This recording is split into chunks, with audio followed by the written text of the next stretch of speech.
सुप्रसिद्ध लेखक श्री मनोज दासଙ୍କ द्वारा लिखित पुस्तकटीर नाँ ହେଲା उपकथा शतक। जुगे जुगे साधुसंत कथित कहानी समूहर पुनर्विन्यास। गल्पटीर नाँ ହେଲା चंदार केश तैल।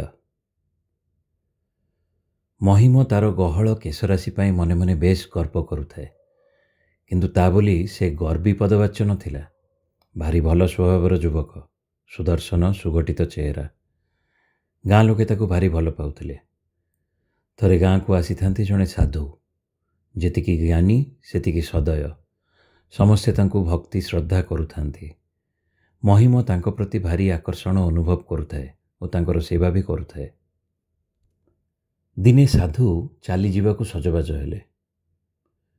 साधुजी, आपणकर गंतव्य स्थल कौन? महिम पचारिला। पुओ समस्तंकर गंतव्य स्थल एक, से हेले ईश्वर। आपाततः मोर गंतव्य स्थल हिमालय रे मो आश्रम। शिष्य माने झुरी हेउथुबे, साधु कहिले। आज्ञा मते सांगरे नहीं जिबे कि? महिम प्रश्न कला। आनंदरे पुओ, आनंदरे बाहरी पड़। साधु तापरे ताकू चुपी चुपी कहिले, काहारी स्वधर्म संपर्क रे निश्चित न हेले मु कदापि ताकू आध्यात्मिक मार्ग को आह्वान करे नहीं। तोर स्वधर्म हेला साधना। चल। मो सौभाग्य साधुजी, किंतु मते सप्ताहटिए दियंतु। गाँर पिलाए नाटक करिवे, मु नायक, आउ 5 दिन परे उत्सव और अभिनय। ए मुहूर्त से माने आउ काहाकू बा मो भूमिका ठिया कराई परिवे, से माने भांगी पड़िवे, कहला महिम। बेश पुओ, मु 7 दिन अपेक्षा करी। मो सहल जीवा तुलन रे तो आत्मार मूल्य बहुत अधिक। परवर्ती केतोटी दिन महिम आखाड़ारे व्यस्त रहिला। शेषकू नाटक परिवेशित हैला। महिमर अभिनय आबाल वृद्ध वनिता दर्शक मंडली को चमत्कृत कला। परदिन प्रभातरे ही से पाइला खंडिए पत्र। लेखिका हेले जमीदारंकर सुंदरी दोहिता। से महिम को भल पाई सारिछे। महिमर मन हैला से जाई स्वर्गपुरीर तोरणरे पहुँची जाइछे। कन्याटी को से विवाह हेबाकू व्यग्र हैला। जमीदारंकर सेथिरे आपत्ति नथिला, किंतु समस्या हैला महिमर अज्ञात सारे ता पितृदेव गाँ महाजनक कन्या को बोहू करी आनिबा पई वचनबद्ध थिले। से झीटी भी महिम पाखकू लिखिला खंडिए प्रेम पत्र। से चिठीर भाषा भी अति चमत्कार। किछि वाद विसंवाद आलाप आलोचना उत्तरु ग्रामर मुख्य सज्जन मानकर मध्यस्थतारे समस्याटीर सरल समाधान होईगला। महिम 2 कन्या को विवाह करू।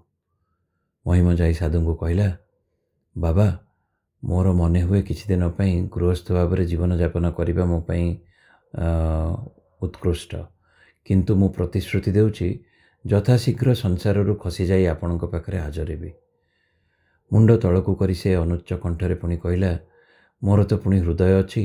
2 जन संभ्रांत तरुणी मते प्राण भरी भल पाउचंती, केमिति सेमानकर प्रेमर अमर्यादा करिबी कहले। साधु अटहास्य आरंभ करी पुणी निजको संभाली देले। सेमाने तोते प्राण भरी भल पाती परा? से वास्तविक निजको निज कहवा ढंगरे तक कहले। आज्ञा हाँ, विश्वास करंतु। से चिठी 2टी जदि आपनको पढ़ी शुणाइबार अनुमति दियंते, हेले पढ़िबाकू लाज लागिले भी आपणक पाखरे गोपन करिबार बा कौन उपयोगिता? नहीं, दरकार नहीं, तू जहाँ इच्छा तोते सेया कर। आज्ञा, दिने ना दिने मु आपणक पाखरे पहुँचबी निश्चय।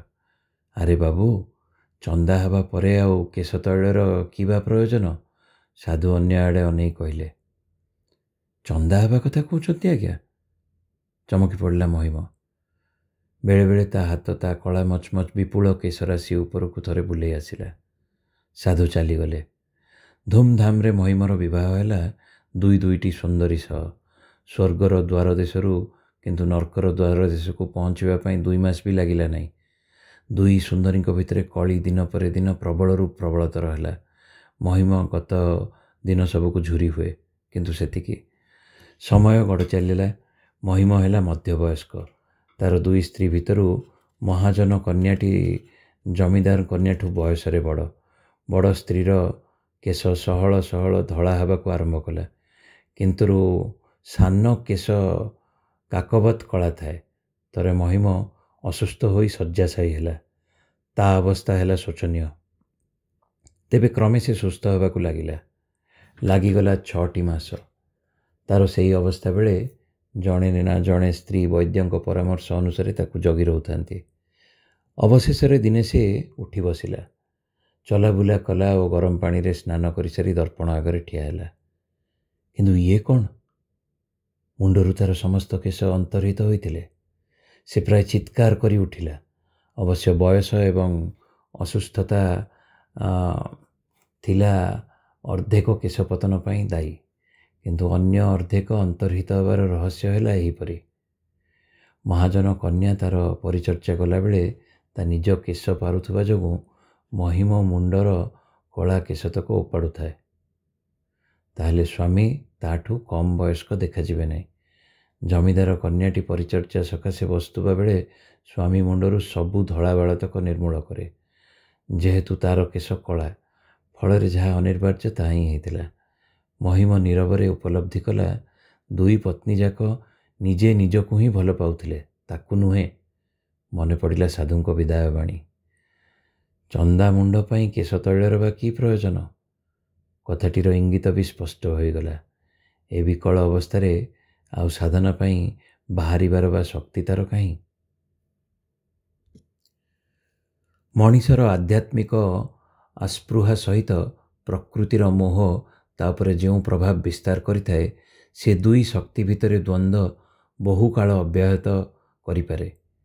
ଏ କାହାଣୀ ନିହିତ ଚେତାବନୀ ହେଲା, ଜଣେ ନିଜର ଚୈତ୍ୟ ସତ୍ତାର ଆହ୍ୱାନ ଶୁଣିବା ପରେ ବି ଅବିଦ୍ୟା କବଳିତ ହୋଇପାରେ। ସାଧୁ ଯେ ନାୟକର ଚନ୍ଦା ହେବା ବିଷୟରେ ଭବିଷ୍ୟତବାଣୀ କରିଥିଲେ ତାହା ନୁହେଁ। ସମାପ୍ତ।